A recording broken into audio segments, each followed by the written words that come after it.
Next up we have Tyjae Spears, who's just a fun player, right? I got to calm it down a little bit coming off the back of my Roschon Johnson video. I was getting a little bit excited in that one. Blood pressure probably getting a little bit too high, right? But no, in all seriousness, Tyjae's just as fun, if not an even more fun player to watch and evaluate here. Out of Tulane, only 21 years old, turns 22 here in June. Not a guy that was really on my radar coming into the season, but came up big for the Green Wave last year. They had the most wins as a program that they've had since 1998, a 12-win season.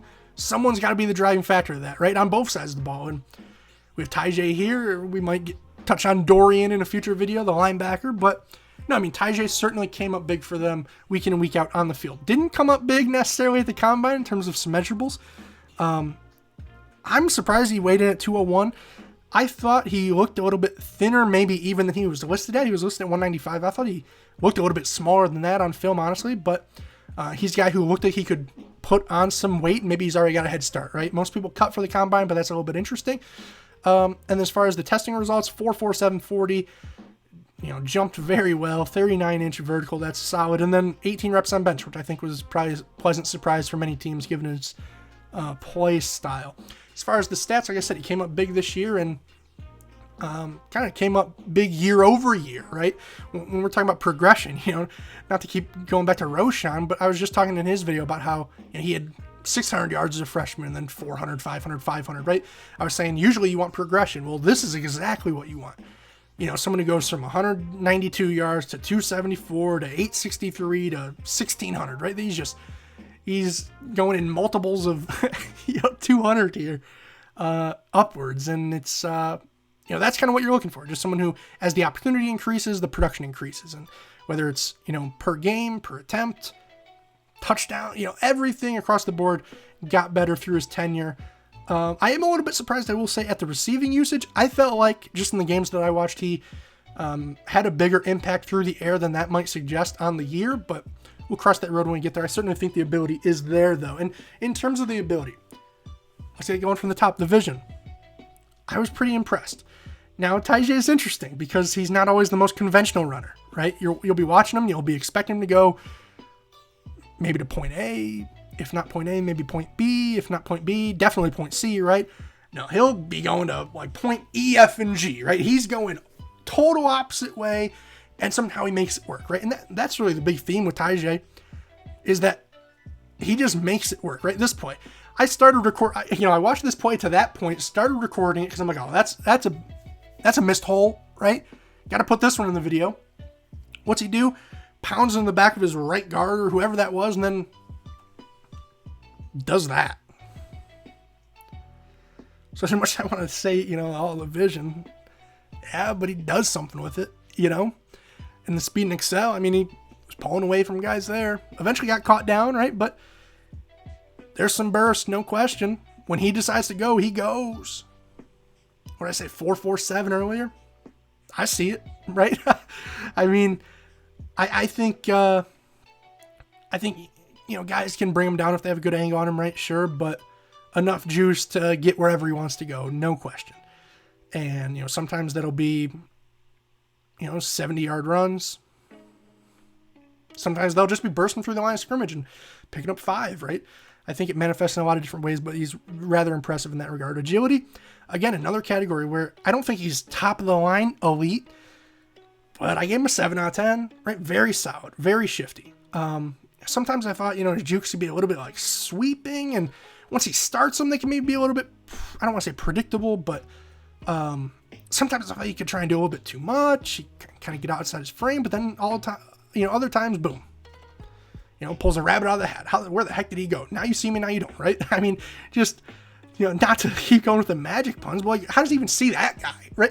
There's points like that. Like, was he watching the shadows? Like, I don't know what he's seeing on some of these and what he's doing, but he's just making it work. And in that regard, so far positive grades to go around, and that is going to come to an end a little bit here.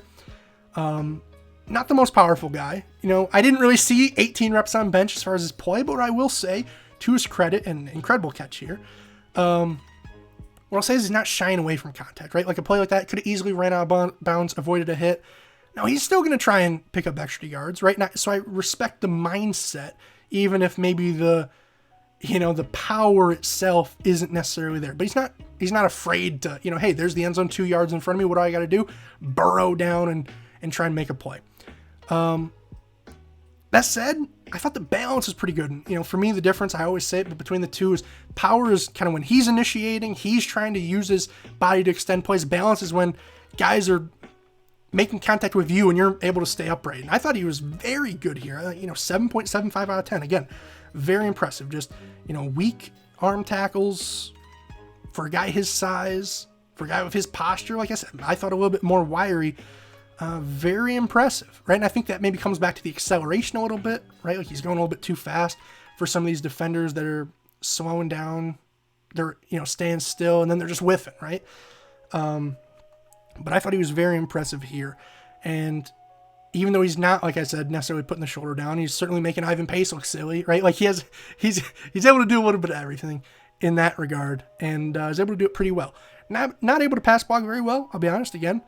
This is where a 7 becomes a 4 pretty quick, right? I would say I'd characterize him as more of an ankle biter. He's more someone that if he's going to stay in the pass block, you want him to cut block somebody, right? And, the willingness is there, right? You see him even after the play. He's Superman diving into guys' laps, but at the end of the day, I want him out of the backfield more often than not as a receiver because, again, I was talking about it last video. You have to have the ability, the willingness, the technique. I think the willingness is probably there more so than either of the other two. And, that might be a good starting point. But as far as being a good pass blocker on a regular basis, it's not quite there. The receiving, though, we've already seen some nice catches. That shoestring one from earlier stands out in my mind. But, they're using him on motions. They're hitting him out of the backfield. He's making plays after the catch. They're lining him up out wide. This next play I don't think got nearly enough credit. Against Houston, this is overtime. If I'm not mistaken, it was 24-24, lined up as the right wide receiver, and calls game, right? Like, I might have said only 20 catches on the year, but when we're lining you up out wide with the game on the line and hitting you, and you're hauling it in, I'll give you a good grade. Like the ability's there. They think it's there, obviously, or else they wouldn't ask him to do it. So in that regard, as a prospect overall, like I said, very solid. Very, very solid. I like the vision. I like the juice. I like the agility. I like the balance. I like the pass catching. What's not to like? Well, a couple categories here and there, but I think, if you can get Tyjae, I would say late day 2. Again, for me, he's a real good third round option. Might go higher than that from some of the buzz I'm hearing. Out of like the Senior Bowl and whatnot. Apparently he lit it up there. People are loving him day in, day out. That's a great play. As the lead blocker there. I don't know if you guys thought he was the runner. Nope, lead blocker. Had a crazy game against USC in the bowl game. Don't want to see a fumble, but if you would have asked teams before the year, I don't think many of them were going to say Tulane gets 12 wins, but when you got this absolute baller in the backfield, having, 19 touchdowns just on the ground alone, you can kind of see it, right? You can kind of see it, and there you go. You see it right there. Third round grade, closer to a 4th for me than a 2nd, no question. Just narrowly inside the 3rd round, actually. My cutoff is a 71.5, so he's just above it, but that's more of a suggestion than anything else, right? That's where I would feel confident with him just on a universal class, but hey, for this class, we'll have to grade more guys to find out where he actually falls as far as like the actual number big board wise, but very good player. I don't think he's an every down back because he probably could step in and be one, from time to time.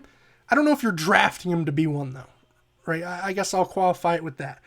I think if you're a team who has more of that power goal line back sort of already down and you want to add more of a dynamic player, I think he'd be a good option. I don't want to kind of try and speak things into existence by any means, but like just for example, let's say Houston, obviously Dameon Pierce is kind of the workhorse, more powerful guy. I think he would be a really good complementary piece there. if you want to go somewhere else, I know they like just theoretically. So you guys are kind of getting an idea, and you can apply this to your own teams, assuming you're watching this after the draft. If you were, say, the Commanders, right? Just theoretically, I know Antonio Gibson looked like he was on the way out last season.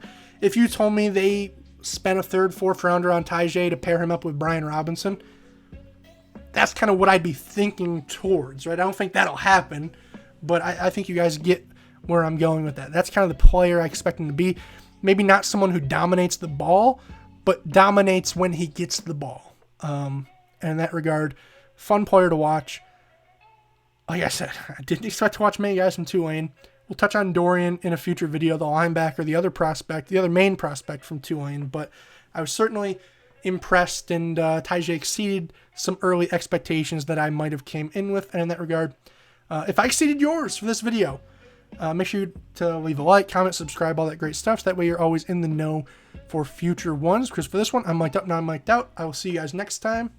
Peace, guys. Have a good one.